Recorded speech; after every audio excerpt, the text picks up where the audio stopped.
Hi, good morning all of you. It is Asvik Educational Academy. Today we are going to discuss about the higher education topic. It is the topic of the UGC NET, AP set and TS set. Today in this topic, we are going to discuss about the second topic of the higher education, that is evolution of higher learning in post-independence India. అంటే post independence India మనకి 1947 తర్వాత independence వచ్చిన తర్వాత మన higher ఎడ్యుకేషన్లో వచ్చినటువంటి పరిణామాల్ని లేదా మార్పుల్ని గురించి మనం ఈరోజు డిస్కస్ చేసుకోబోతున్నాం. ఎందుకంటే హయ్యర్ ఎడ్యుకేషన్లో చాలా డ్రాస్టిక్ చేంజెస్ అనేవి రావడం జరిగింది. దానికి కారణమైనటువంటి కమిటీస్ గురించి కూడా మనం నేర్చుకోబోతున్నాం. అంతకంటే ముందు హయ్యర్ ఎడ్యుకేషన్ అనేది అంటే మనకి ఇండిపెండెన్స్ వచ్చిన తర్వాత కాదు, ఇండిపెండెన్స్ రాకముందు యాన్సెంట్ పీరియడ్లోనే మన భారతదేశంలో హైయర్ ఎడ్యుకేషన్ అనేది చాలా బాగా డెవలప్ అయింది. ముఖ్యంగా చెప్పుకుంటే especially we talk about the Buddhist period, means in the Buddhist period higher education developed a lot. అంటే బుద్ధిస్ట్ పీరియడ్లోనే హైయర్ ఎడ్యుకేషన్ అనేది చాలా బాగా డెవలప్ అయింది. Buddhism established higher educational institutions, universities and to provide the higher learning, higher education to the students. In this reason, most of the foreign country students also came in our India and to get the higher education through these universities. So, in this aspect, we can say that India was the one of the famous country to give the higher education throughout the world. అంటే దీన్ని బట్టి మనకి ఏమర్థమవుతుందంటే ancient పీరియడ్లో ప్రాచీన కాలంలోనే మన భారతదేశం higher education అందించడంలో ఒక గొప్ప స్థానాన్ని సంతరించుకున్నదని చెప్పవచ్చు. ఎందుకంటే వాటికి మన దగ్గర ఎవిడెన్స్ కూడా ఉన్నాయి. We have evidence that our India provided the good and excellent higher education. Excellent higher education means these universities like Takshila, Nalanda, Mithila, like universities provided the different topics like scientific topics and science related topics, cultural topics and religious topics and military science, philosophy, like difficult topics and specific topics, subjects they provided to the students. In this reason, most of the students attracted towards our Indian universities. అంటే మనం ఒక different subjects గురించి బోధించాం కాబట్టి, specific subjects గురించి బోధించాం కాబట్టి throughout throughout world నుండి మన భారతదేశానికి వచ్చి విద్యార్థులు విద్యని అభ్యసించేవాళ్ళు. ఇది మనకి చాలా ప్రౌడ్తో చెప్పుకోవాల్సినటువంటి అంశం. అంటే as a Indian we can say that it is our greatness, it is our gracefulness. ఇది మనకి చాలా గ్రేటెస్ట్ అంశంగా మనం చెప్పుకోవచ్చు. అయితే ఇదే వేలో మనకి పోస్ట్ ఇండిపెండెన్స్ మనకి ఇండిపెండెన్స్ వచ్చిన తర్వాత కూడా హయ్యర్ ఎడ్యుకేషన్ మీద మన భారతదేశం అనేది చాలా ఫోకస్ అనేది చేయడం జరిగింది. సో మనం దాని గురించి డిస్కస్ చేద్దాం. అంతకంటే ముందు బుద్ధిస్టం పీరియడ్లో ఫేమస్ యూనివర్సిటీస్ గురించి డిస్కస్ చేద్దాం. These were the famous universities or educational institutions in the period of the Buddhism. So మనం 1 by 1 దీని గురించి డిస్కస్ చేసుకుందాం. ఎందుకంటే వీటి నుండి మనకి ఎక్కువగా క్వశ్చన్స్ అనేవి యూజీసీ నెట్ ఎగ్జామినేషన్లో కానీ సెట్ ఎగ్జామినేషన్లో కానీ రావడం జరుగుతుంది. మోస్ట్లీ క్వశ్చన్స్ ఎలా వస్తాయి అంటే మ్యాచ్ ద ఫాలోయింగ్ వేలో వస్తాయి. అంటే ఇక్కడ మనకి ఒక యూనివర్సిటీ నేమ్ ఇస్తాడు, దాన్ని లొకేషన్ ప్లేస్ ఇస్తాడు, లేదా యూనివర్సిటీ నేమ్ ఇస్తాడు, అవి బోధించేటటువంటి సబ్జెక్ట్స్ ఇవ్వచ్చు. సో మనం అక్కడ మన యూనివర్సిటీ అది ఇప్పుడు ఎక్కడ ఉంది, దాని లొకేషన్ ప్లేస్ ఏంటి, దానికి ఉన్నటువంటి ఒక ఫేమస్ గుడ్ నేమ్ ఏంటి, అది కూడా మనం తెలుసుకుందాం. చూడండి, ఇక్కడ తక్షశిల అనేది మనం మాట్లాడుకుంటే Takshashila is the spiritual capital of India. Takshashila is the spiritual capital of ఇండియాగా వర్ణించడం జరిగింది. అంతేకాదు Takshashila is the notable university in the period of the Buddhism. Takshashila అనేది బుద్ధిజం పీరియడ్లో ఒక నోటబుల్ యూనివర్సిటీగా కూడా మనం చెప్పుకోవచ్చు. ఇక్కడ స్పిరిచువాలిటీ గురించి ఆధ్యాత్మిక చింతన గురించి పిల్లలకి బోధించడం అనేది జరుగుతుంది. ఆధ్యాత్మిక చింతన అంటే మన కర్మను బట్టే మన ఆనందం అనేది దుఃఖం అనేది ఆధారపడి ఉంటుంది. ధర్మ మార్గాన్ని ఎంచుకున్నటువంటి వ్యక్తి కంపల్సరీ భగవంతుని సన్నిధికి వెళ్తాడు. ఇలాంటి అంశాల మీద పాపం పుణ్యం అనేటటువంటి అంశాల మీద మనం సహాయం చేయాలి, అందరినీ గౌరవించాలి అనేటటువంటి అంశాల మీద ఎక్కువగా ఇక్కడ బోధన అనేది జరిగింది. అందుకనే తక్షశిలాని స్పిరిచువల్ క్యాపిటల్ ఆఫ్ ఇండియాగా వర్ణించడం జరిగింది. అంతేకాదు అంటే ఇక్కడ తక్షశిలాకి ఇంకొక అసెట్ కూడా ఉంది. ఏంటంటే Takshashila is recognised by the UNESCO in 1980 as heritage site.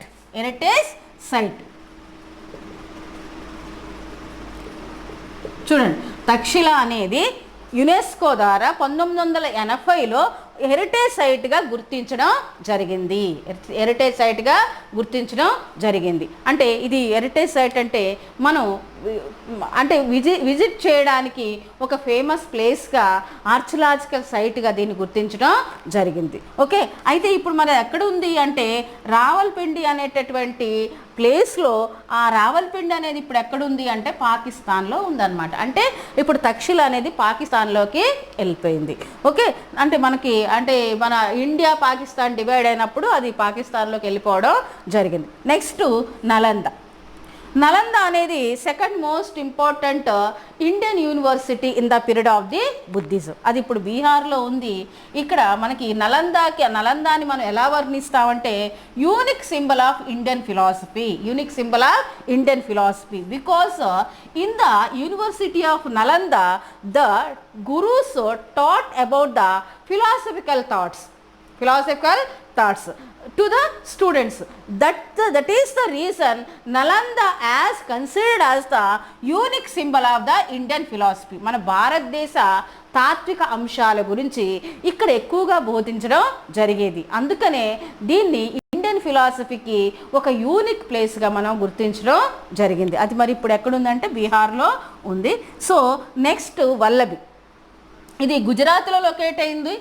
ఇక్కడ సెక్యులర్ సబ్జెక్ట్స్ని బోధించడం జరిగింది. సెక్యులర్ సబ్జెక్ట్స్ అంటే మతపరమైనటువంటి సబ్జెక్ట్స్ బోధిస్తూ ఉంటారు. అంటే రామాయణం, మహాభారత్, బైబిల్, ఖురాన్ అనేటటువంటి సబ్జెక్ట్స్ని ఇక్కడ బోధించడం జరిగేది. తర్వాత ఇక్రమ్శిల కూడా బీహార్లోనే ఉంది. ఇక్రమ్శిలాలో ఎస్పెషల్గా ఏంటంటే వ్యాకరణ్, లాజిక్, ఫిలాసఫీ అనేటటువంటి సబ్జెక్ట్స్ గురించి బోధించేవాళ్ళు. తర్వాత మిథిల అనేది మిథిలాలోనే ఉంది. చూడండి, మిథిల అనేది ఎక్కడుంది అంటే ఇది మనకి హిమాచల్ ప్రదేశ్లో ఉంది. మిథిల అనేది హిమాచల్ ప్రదేశ్ అనేటటువంటి స్టేట్లో ఉంది. ఇక్కడ మరి బోధించేటటువంటి అంశాలు ఏంటంటే కల్చర్, లిటరేచర్, ఫైన్ ఆర్ట్స్ గురించి ఇక్కడ బోధిస్తారు. అంటే ఇక్కడ మిథిలా మీకు స్టేట్ నేమ్ ఇవ్వడానికి అవకాశం ఉంది, అందుకని దీన్ని ఈ హిమాచల్ ప్రదేశ్లో ఉంది. తర్వాత నాడియా అనేది నవదీప్ అనేటటువంటి ప్లేస్లో ఉంది. మరి ఇది ఎక్కడుంది అంటే వెస్ట్ బెంగాల్లో ఉందన్నమాట. హిందూ కల్చర్ గురించి, ఎడ్యుకేషన్ గురించి ఇక్కడ బోధించడం జరుగుతుంది. These are the famous universities in the period of the Buddhism in our India.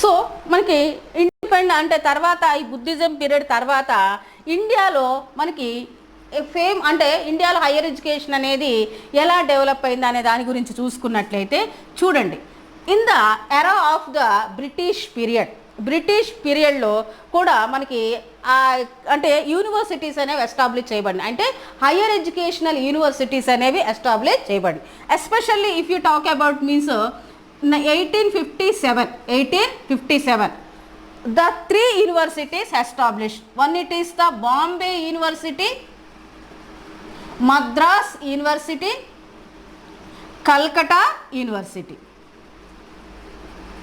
చూడండి, in 1857 there were 3 central universities established by the recommendation of the Woods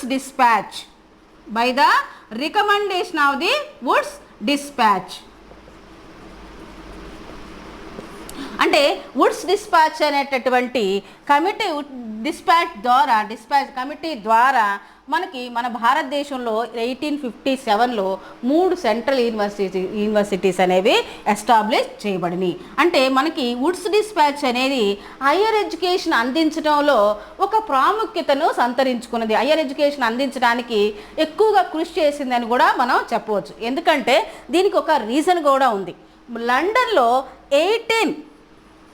1878 వరకు యూనివర్సిటీస్లో గర్ల్స్ అంటే లేడీస్కి ప్రవేశం ఉండేది కాదు. 1878 వరకు కూడా లండన్లో యూనివర్సిటీలో ప్రవేశించడానికి అంటే యూనివర్సిటీలో విద్యను అభ్యసించడానికి ఉమెన్కి అవకాశం అనేది ఉండేది కాదు. కానీ 1878 బిఫోరే మన భారతదేశంలో అంటే అమ్మాయిలకు కూడా యూనివర్సిటీలో ప్రవేశించడానికి అవకాశం అనేది కల్పించడం జరిగింది. That is very greatness of the Woods dispatch. అది వుడ్ డిస్పాచ్ యొక్క గ్రేట్నెస్గా మనం చెప్పుకోవచ్చు. ఎందుకంటే లండన్లో 1878 వరకు కూడా వాళ్ళకి అమ్మాయిలకి యూనివర్సిటీస్లో అంటే హయ్యర్ ఎడ్యుకేషన్ అందుకోవడానికి అవకాశం ఇచ్చేవాళ్ళు కాదు. కానీ మన భారతదేశంలో అంతకంటే ముందే అమ్మాయిల హైయర్ ఎడ్యుకేషన్ని అందుకోవడం జరిగింది. ఇది మరి వుడ్స్ డిస్పాచ్ పుణ్యమానే జరిగిందనే చెప్పుకోవచ్చు. అయితే దీంట్లో కూడా ఇంకొక అంశం ఏంటంటే మొట్టమొదటిసారిగా హైయర్ ఎడ్యుకేషన్ని అందుకున్నటువంటి మహిళ ఎవరు అంటే చంద్రముఖి బసు.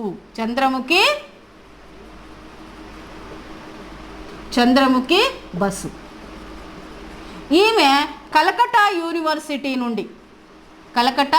యూనివర్సిటీ నుండి హైయర్ ఎడ్యుకేషన్ని ఉన్నత విద్యను అందుకోవడం జరిగింది. ఇది మనకి వుడ్స్ డిస్పాచ్ పుణ్యమానే హైయర్ ఎడ్యుకేషన్ అనేది డెవలప్ కావడం జరిగింది. తర్వాత ఇప్పుడు మనం పోస్ట్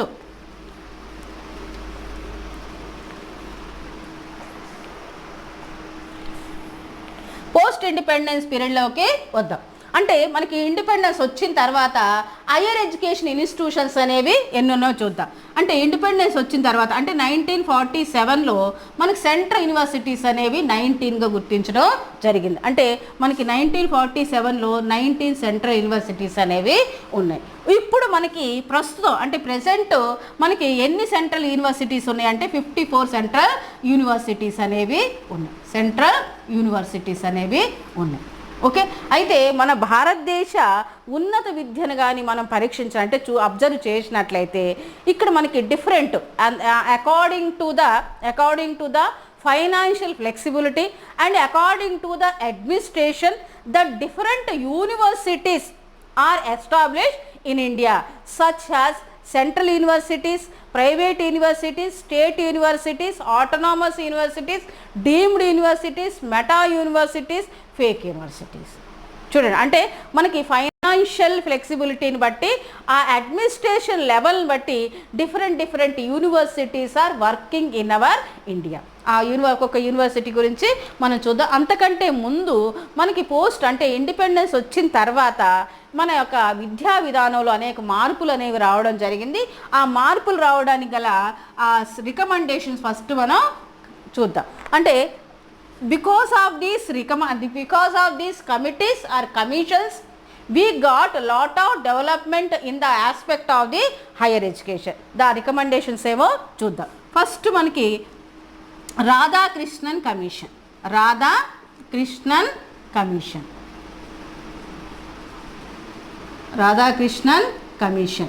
established in 1948-1949. ఇక్కడ గుర్తుపెట్టుకోండి, Radhakrishnan commission is also called as the university commission. దీన్ని యూనివర్సిటీ కమిషన్ అని కూడా అంటారు. అంటే ఇక్కడ ఎవరు దీన్ని స్థాపించారు అంటే యూజీసీ చైర్మన్గా ఉన్నటువంటి రాధాకృష్ణన్ గారి అండర్లో ఈ కమిషన్ అనేది వేయడం జరిగింది.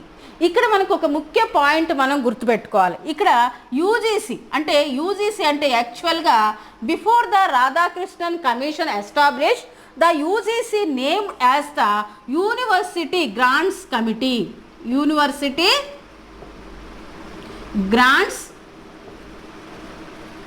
కమిటీ. యూనివర్సిటీ గ్రాంట్స్ కమిటీగా పిలువబడేది. ఇది కూడా ఈ నేమ్ అనేది ఎప్పుడు రికమెండ్ చేయబడిందంటే బిఫోర్ ఇండిపెండెన్స్ అంటే 1944 sergeant commission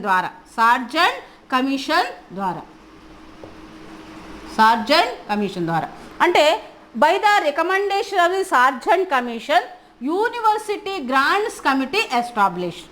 after the establishment of the Radhakrishnan commission its name changed as the University Grants Commission.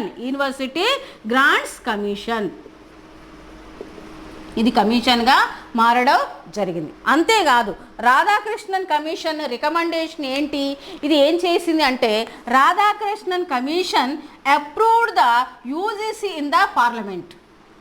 Radhakrishnan commission approved the UGC in the parliament in 1953. అంటే ఇది మనకి ఇది కూడా క్వశ్చన్ అడగడం జరిగింది. In the 1953 UGC approved in the parliament by the recommendation of the Radhakrishnan commission. అంటే Radhakrishnan commission recommendation ఆధారంగా university అంటే యూజీసీ గ్రాంట్స్ కమిషన్ అనేది పార్లమెంట్లో అప్రూవల్ కావడం జరిగింది 1953లో. తర్వాత in the 1956 it became the act by the parliament. It became the statutory body. So అంటే మనకి ఇక్కడ రెండు అంశాలు గుర్తుపెట్టుకోవాలి. ఇక్కడ 1953లో అప్రూవల్ అయింది, ఇది 1956లో పార్లమెంట్ యాక్ట్ ద్వారా ఇది స్టాట్యుటరీ బాడీగా ఇది ఎస్టాబ్లిష్ చేయడం జరిగింది. మరి Radhakrishnan commission university higher education కోసం ఎలాంటి రికమెండేషన్ చేసిందంటే through the higher education the students the people get self status and self economical level in the society. అంటే హయ్యర్ ఎడ్యుకేషన్ ద్వారా వాళ్ళ యొక్క స్టేటస్ పెరగడమే కాకుండా సెల్ఫ్గా ఎకనామికల్గా స్టేబుల్గా ఉండడం అనేది జరుగుతుంది. అంటే Radhakrishnan commission promoted the higher education in the India. Radhakrishnan Commission promoted the higher education in India, developed the higher education in India. For the development, these commission gave many recommendations. By this recommendation only, now the University Grants Commission working and performing the different functions. Okay, అంటే ఆ commission recommendation ద్వారానే ఈరోజు university grants commission అనేది అనేక రకాలైన ఫంక్షన్స్ని perform చేయడం జరిగింది. Okay, this is the Radhakrishnan commission. Next secondary education commission.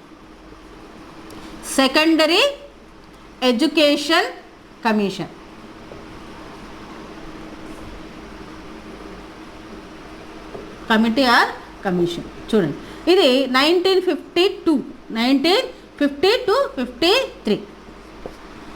ఇది ఎవరు వేశారు, దీన్ని అంటే ఎవరి అండర్లో ఇది ఏర్పాటు చేయడం జరిగింది అంటే under the Lakshmana Swamy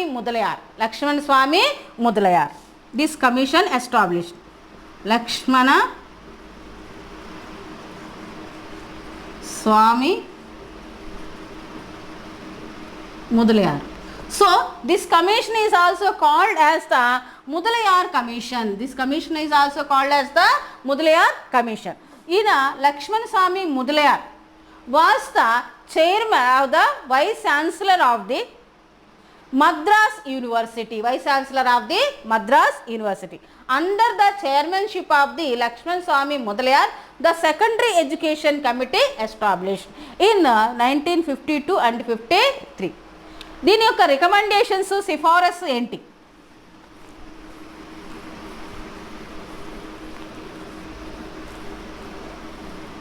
Mudaliar commission యొక్క రికమెండేషన్స్ సిఫారసు ఏంటి అంటే సెకండరీ ఎడ్యుకేషన్ డెవలప్మెంట్.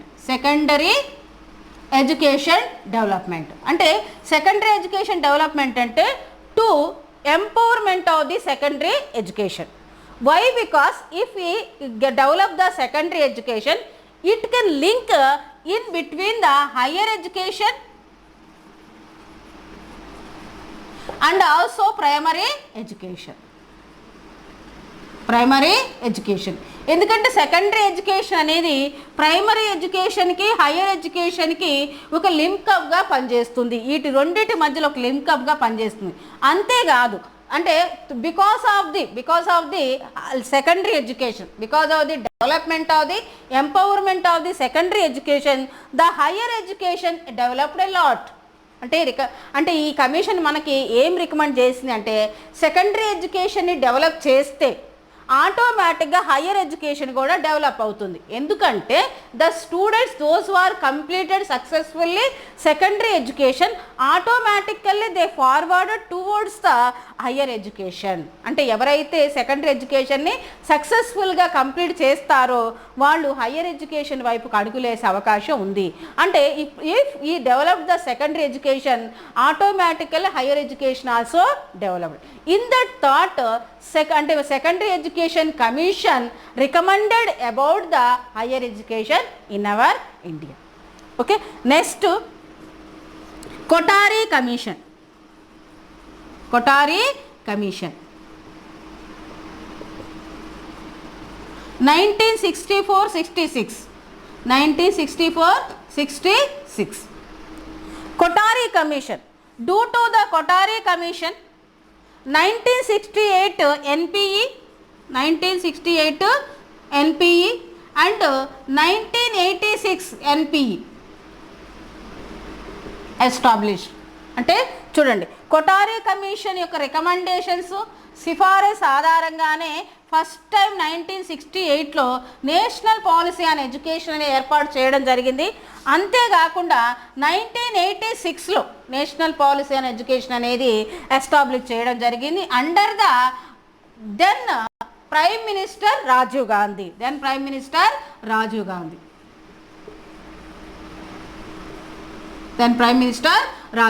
అంటే Rajiv Gandhi put many concepts in the 1986 NPE. This concept must be useful for the 20th century students. అంటే తను ఏం చెప్పాడంటే 1986 సంబంధించినటువంటి అంశాలు ఏవైతే మనం ఇప్పుడు పుటప్ చేస్తున్నామో ఆ అంశాలు అనేది 20వ శతాబ్దానికి వెళ్ళేటటువంటి విద్యార్థులందరికీ కూడా ఉపయోగకరంగా ఉండాలి. అందుకని almost all concepts included in the 1986 NPE. 1986లో అన్ని కాన్సెప్ట్స్ని ఇంక్లూడ్ చేయడం జరిగింది. అందుకనే అప్పుడు MHRD మినిస్టర్ పివి నరసింహారావు గారు ఏమన్నారు అంటే 1986 NPEని రాజీవ్ గాంధీ వీలునామాగా వర్ణించారు. అంటే ఇదంతా మనకి ఎందుకు అంటే కొఠారి కమిషన్ సిఫారసుతోనే అంటే రికమెండేషన్తోనే మనకి 1986 NPE అని రావడం జరిగింది. దాంట్లో included university education core curriculum and vocational education ఇవన్నీ కూడా మనకి అంటే అంశాలన్నిటిని కూడా చేర్చడం జరిగింది. వాటన్నిటి గురించి తర్వాత ఇంప్లిమెంటేషన్ చేయడం కూడా జరిగింది.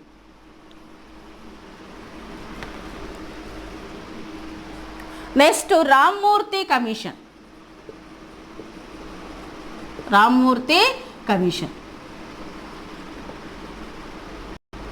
1990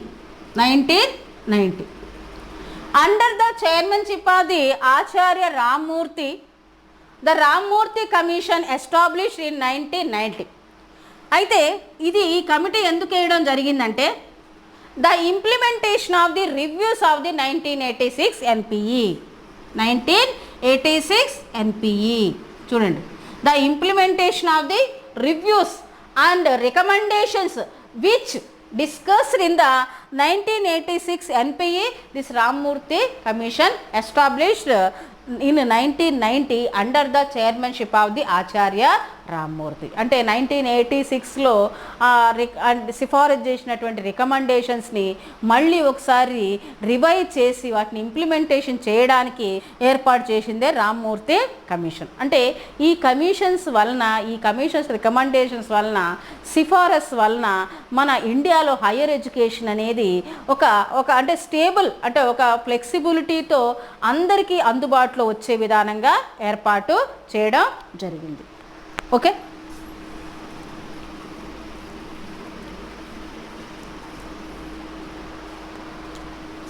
next role of higher education in India. మరి ఇండియాలో హయ్యర్ ఎడ్యుకేషన్ ఎలాంటి రోల్ ప్లే చేస్తుంది? ఇండియాలో హయ్యర్ ఎడ్యుకేషన్ అనేది ఎలాంటి రోల్ని ప్లే చేస్తుంది? వన్, ఇట్ ఈస్ ఏంటంటే promote higher learning in India. చూడండి, అంటే హయ్యర్ లెర్నింగ్ని ప్రమోట్ చేయడం అనేది ఒక ముఖ్య ఉద్దేశంగా హయ్యర్ ఎడ్యుకేషన్ అనేది ఇండియాలో వర్క్ చేస్తుంది. హయ్యర్ లెర్నింగ్ అంటే ఈ హయ్యర్ లెర్నింగ్ ప్రమోట్ చేయడానికి the Indian government, the central government established the number of universities under that university number of colleges. అంటే డిఫరెంట్ యూనివర్సిటీస్ని, ఆ యూనివర్సిటీ అండర్లో వర్క్ చేసేటటువంటి కాలేజెస్ పర్మిషన్ ఇవ్వడం ద్వారా హయ్యర్ ఎడ్యుకేషన్ని ప్రమోట్ చేయడం జరుగుతుంది. అంటే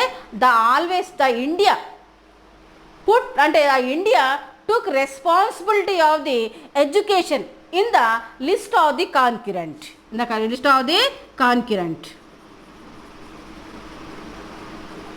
అంటే మన ఎడ్యుకేషన్ అనేది కాన్కరెంట్ లిస్ట్లో ఉండడం జరిగింది. అంటే ఇక్కడ ఎడ్యుకేషన్ రెస్పాన్సిబిలిటీ అనేది central government, state government both taking and development the education. అంటే ఎడ్యుకేషన్ అనేది కాన్కరెంట్ లిస్ట్లో ఉండడం జరిగింది. కాన్కరెంట్ లిస్ట్లో అంటే ఎడ్యుకేషన్కి అయ్యేటటువంటి ఫైనాన్షియల్ ఫ్లెక్సిబిలిటీ కానివ్వండి, ఫైనాన్షియల్ ఎఫిషియన్సీ కానివ్వండి, లేదా అడ్మినిస్ట్రేషన్ కానివ్వండి, ఇంకా అదర్ ఏ విధమైనటువంటి హెల్ప్ అయినా సరే మనకి సెంట్రల్ గవర్నమెంట్ అందిస్తుంది, స్టేట్ గవర్నమెంట్ కూడా అందిస్తుంది. అంటే central government and state government help through the help of the state government and central government our higher education institutions are running. In this aspect we can say one thing that for the establishment, for the providing the permission, for the funding the economical levels, these all things the central UGC and AICTE took the responsibility. అంటే higher education institutions establishment చేసుకోవడంలో కానీ, వాటికి permission అందించడంలో కానీ, వాటికి economical funding అందించడంలో కానీ, వాటిని కంట్రోల్ చేయడంలో కానీ సెంట్రల్ రెస్పాన్సిబిలిటీ తీసుకుంటుంది, యూజీసీ రెస్పాన్సిబిలిటీ తీసుకుంటుంది, ఏఐసిటి కూడా రెస్పాన్సిబుల్ తీసుకుంటుంది. ఏఐసిటి అంటే ఏంటంటే all India council for technical education. అంటే ఆల్ ఇండియా టెక్నికల్ ఎడ్యుకేషన్ అంటే ఇక్కడ this is working for the especially for technical universities. Okay,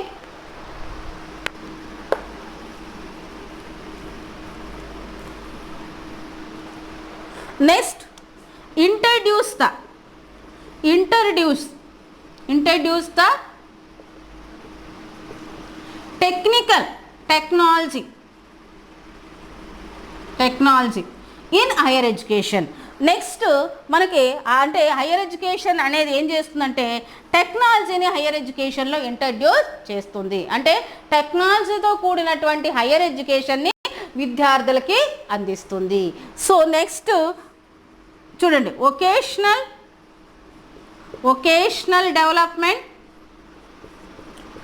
and skill development. అంటే విద్యార్థులకి higher education provides the vocational development and skill development for the students. And అంతేకాకుండా higher education provided the permission and also help for the establishment of the higher educational institutions in our India.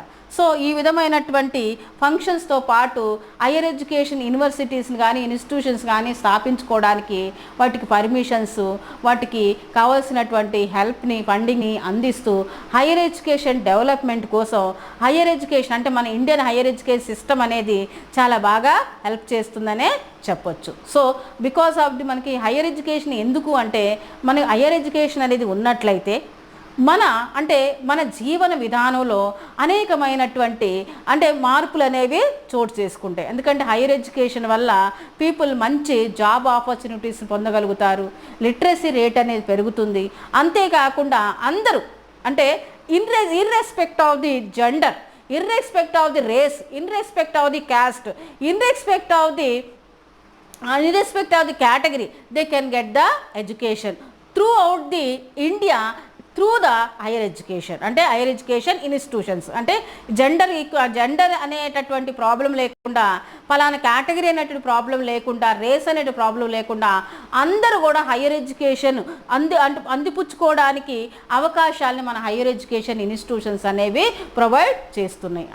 పిల్లలకి కొంతమంది స్టూడెంట్స్కి economical ప్రొవిజన్స్ని కూడా కల్పించడం ద్వారా, ఫెలోషిప్ని కల్పించడం ద్వారా వాళ్ళు హైయర్ ఎడ్యుకేషన్ అందుకోలేని పరిస్థితుల్లో ఉంటే వాళ్ళ హైయర్ ఎడ్యుకేషన్ అందించి వాళ్ళని సొసైటీలో ఒక స్టేటస్ఫుల్గా నిలబెట్టడం అనేది జరుగుతుంది. సో ఇవన్నీ కూడా ఈ రోల్స్ అన్నీ కూడా హైయర్ ఎడ్యుకేషన్ ఇన్స్టిట్యూషన్ ప్లే చేస్తూ అందరికీ కూడా హైయర్ ఎడ్యుకేషన్ ఇచ్చేటటువంటి ఏర్పాట్లు మన ఇండియాలో జరుగుతాయి. దాని ప్రకారమే మన ఇండియాలో డిఫరెంట్ యూనివర్సిటీస్ అనేవి ఎస్టాబ్లిష్ చేయడం జరిగింది. అవి సింగిల్ ఫ్యాకల్టీ యూనివర్సిటీస్.